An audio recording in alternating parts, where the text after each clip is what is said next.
C'est pas une Je erreur. ne parle pas de ça, je parle d'une erreur de... On peut très bien imaginer des gens qui, par exemple, en français, Fallait se battre pour l'avoir. il y a quand il y a un emprunt, quand il y a des emprunts, il y a souvent des erreurs. Ça, oui, point de ragure. Quand vous empruntez à une autre langue, vous pouvez faire des erreurs d'emprunt, d'accord? Ça rentre dans la tête, Il ça? faut les melons maintenant, les melons. Bon, alors, où est l'erreur là? C'est facile à comprendre. Ah oui, quand c'est gratuit. Pourquoi, Quand c'est gratuit, pourquoi il y a persuasion et persuader? Vous pouvez arrêter là, je vais m'énerver, laisse continuer. Français, Persuasion, quand c'est gratuit, c'est- persuader. Oui, on parle de la... Quelle est l'erreur qu'ont commis les Anglais? Non, dans certains pays, c'est pas comme ça. Et si, regardez, ils ont cru que invasion Ouais, se construisait comme persuasion. ah, d'accord. Ah, ils ont cru ça, ouais. Ils ont cru que persuasion donnait persuade et que invasion donnait invade. Ah, je sais pas, là, je peux pas dire, ça me dépasse. Non mais c'est pas voir avec compliqué à des comprendre. anglophones. Non, mais moi je vous dis que c'est comme ça. C'est intéressant pour l'apprentissage de l'erreur, justement. Comment on peut voir. Ils considèrent que c'est une erreur, Mais je m'en fous qu'ils considèrent que c'est une erreur ou pas. Comment vous pouvez déterminer une erreur? D'ailleurs, on a parlé d'une erreur au niveau du début de la Genèse. Maintenant, on parle d'une erreur au niveau de la langue anglaise. La langue anglaise fait des erreurs. Alors, prenons les cas comme ça. Vous êtes anglophone, vous? pas trop. Pas Par du exemple, on va prendre un exemple très simple. La maladie. Comment on dit la maladie? Illness. Un autre mot qui vient du français. tout. Il quelque chose, hein. Non. C'est ce que je dis, illness. Il naît. Non, mais un autre mot, une autre racine. Sick, Non, Sick. qui vient du français. Ah, Du français. maladie. Oui. Par exemple, si vous avez un problème, vous souffrez, vous avez un malaise. Un malaise. Et qu'est-ce que ça a donné en anglais, un malaise? je sais pas. Il parle un peu anglais, lui. Malaise. Un malaise en anglais. Ouais, Ache, non? Non. je sais pas. Disease. Ah, disease. Disease. Voilà, lui, ah, voilà. Aussi, tu prononces mal. Hein. C'est quoi, Disease. Ça veut dire- Disease. C'est un malaise, ça, disease? Oui. Et Une maladie aussi. Oui.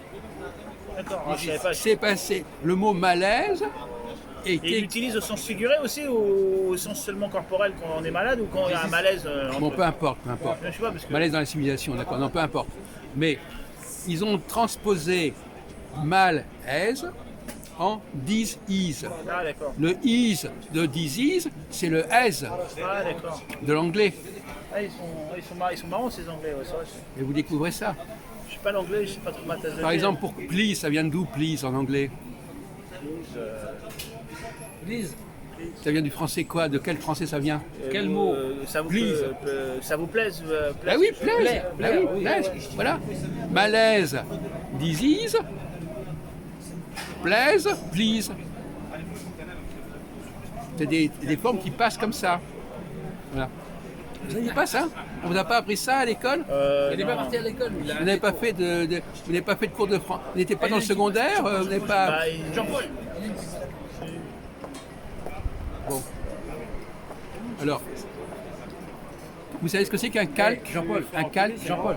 Jean-Paul. Ça, c'est un homme. Qu'est-ce que c'est qu'un calque? c'est vrai. Un calque, c'est quoi un calque? une copie Quoi? une copie de quelque chose. Non, mais dans le domaine, quand vous imitez quelqu'un, est-ce qu'on peut dire que dans certains cas, vous le calquez? Ouais, Vous vous calquez sur lui? Ça veut dire quoi? on l'imite, ouais. Par exemple, est-ce que disease, c'est un calque de malaise? Peut-être. Hein. Bon. On va prendre un autre exemple. Always, vous savez ce que ça veut dire, always? Ouais, c'est Toujours. ouais. C'est un calque de quelle formule française? Donc il n'y a pas que les mots qui se ressemblent, il y a aussi des cas. On prend des mots français et on trouve des équivalents anglais, mais c'est quand même du français. C'est du français traduit à Ouais, l'anglaise. ils devraient nous payer pour ça d'ailleurs. Ah oui, on est d'accord là-dessus. Et il meurt en allemand. Il meurt. Oui.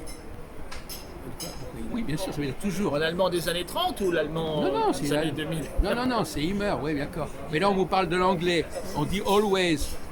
Alors, vous qui êtes malin, en quoi always vient du français. Mais j'essaie de voir, mais là, toujours. Alors déjà la première partie. All.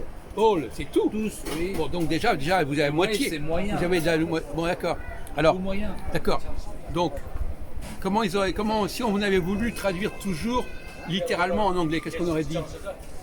All days. All days. Et au lieu de all days, on a Always. always. Quelle est la différence entre all days et always? Il y a un D qui devient un W. Voilà, ouais. Ben, c'est une erreur. Voilà, c'est une erreur qui crée la fausse piste. En réalité, ils ont voulu dire all days, et au lieu de dire all days, ils ont dit always. Ah, il y a une déformation dans le temps. Voilà, c'est comme ça que vous voyez des connexions qu'on ne voit pas automatiquement. Oui. C'est sûr qu'on les voit pas automatiquement. Il faut... Non, mais quand vous avez compris, on est en train de parler des erreurs. Bon, c'est important les erreurs. Et tous les jours, comment tu dis? Tous les jours? Every day, Every day. chaque jour. Chaque jour. Oui, mais c'est pareil. Tous les et chaque fois, c'est pareil. Non, non, all the day, ça n'existe pas. C'est every day. Non, mais on s'en fout. On est en train de dire que C'est- le always anglais vient du toujours français. C'est ça qui est important. Le reste, c'est du pipeau. Oui, mais on peut pas dire que ce soit une erreur de l'anglais. Si, c'est une déformation de transmission. Oui, voilà. Tout comme invade. Pourquoi est-ce qu'on peut dire que invade est une erreur de l'anglais? Oui, mais si, ils ont cru que le français fonctionnait d'une certaine manière, et donc ils ont pris un autre exemple, et ils ont cru que c'était pareil. Alors que c'est pas la même racine, c'est pas la même conjugaison, et donc ils se sont plantés. Mais le paradoxe, c'est que quand vous faites une erreur, on ne s'aperçoit pas de l'emprunt. C'est-à-dire que c'est paradoxal. Si vous faites une erreur, ça fausse les pistes. Si vous copiez exactement, on s'en aperçoit. Mais si vous changez une lettre, etc., on s'en aperçoit plus. Donc, quand vous commettez des erreurs, ça vous permet de croire que vous êtes original, alors qu'en réalité, vous avez fait une erreur qui va fausser la piste. Alors sorbet, c'est une erreur aussi.